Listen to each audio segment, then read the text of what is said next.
പുതിയൊരു വീഡിയോയിലേക്ക് ഏവർക്കും സ്വാഗതം. ഇപ്പോൾ മാധവ മാസക്കാലമാണ്.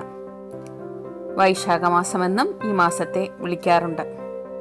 മാധവന് ഏറെ പ്രിയപ്പെട്ട മാസം. ഗുരുവായൂരൊക്കെ ഇപ്പോൾ വൻ തിരക്കാണ് അനുഭവപ്പെടുക.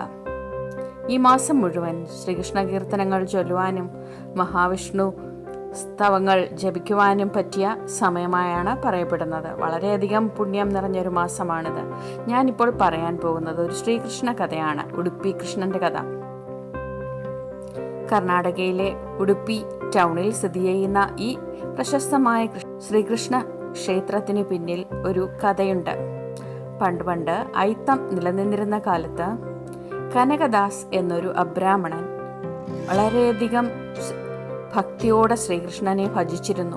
അദ്ദേഹം താൻ തന്നെ എഴുതി ചിട്ടപ്പെടുത്തിയ ഭജനകൾ എന്നും വന്ന് ഈ ക്ഷേത്രത്തിൻ്റെ പുറകിലിരുന്ന് ചൊല്ലാറുണ്ടായിരുന്നു. അക്കാലത്ത് അബ്രാഹ്മണർക്ക് ക്ഷേത്രദർശനം അനുവദനീയമായിരുന്നില്ല. അദ്ദേഹം ക്ഷേത്രത്തിൻ്റെ പിന്നിൽ വന്നിരുന്ന് ഈ കീർത്തനങ്ങൾ ജപിക്കുമ്പോൾ എന്നും പ്രാർത്ഥിക്കും. ഒരുപാട് മായയും ലീലയും ഒക്കെ കാണിച്ച ശ്രീകൃഷ്ണ ഭഗവാന് എന്താണ് ഈ എളിയ ഭക്തൻ്റെ ഒരു ആഗ്രഹം സാധിച്ചു തരാൻ കഴിയാത്തത്, എന്തുകൊണ്ട് എനിക്ക് ദർശനം നൽകുന്നില്ല എന്ന് അദ്ദേഹം എന്നും സങ്കടത്തോടെ ചിന്തിക്കുമായിരുന്നു.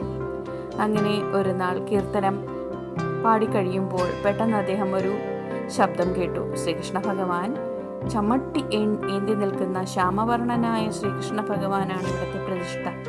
അദ്ദേഹം തൻ്റെ കയ്യിലെ ചമ്മട്ടി ഭിത്തിയിൽ തട്ടി അവിടെ ഒരു ജനൽ മാതിരി ഉണ്ടാക്കി അതുവഴി കനകദാസന് ദർശനം കൊടുക്കുകയാണ്. അങ്ങനെ തൻ്റെ ഭക്തൻ്റെ അഗൈതവമായ ഭക്തിയിൽ സംപ്രീതനായ ഭഗവാൻ അദ്ദേഹത്തിൻ്റെ ആഗ്രഹം സഫലമാക്കി. അതുകൊണ്ട് തന്നെ നമുക്ക് ഭഗവാനെ ഇന്ന് കാണാൻ കഴിയുക നവദ്വാരങ്ങളുള്ള ഒരു ജനലിൽ കൂടിയാണ്.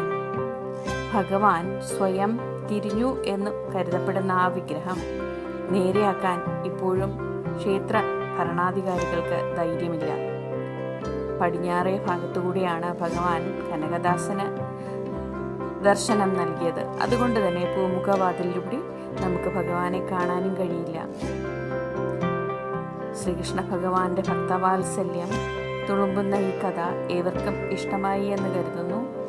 Thank you so much for watching my video. Please do share and subscribe.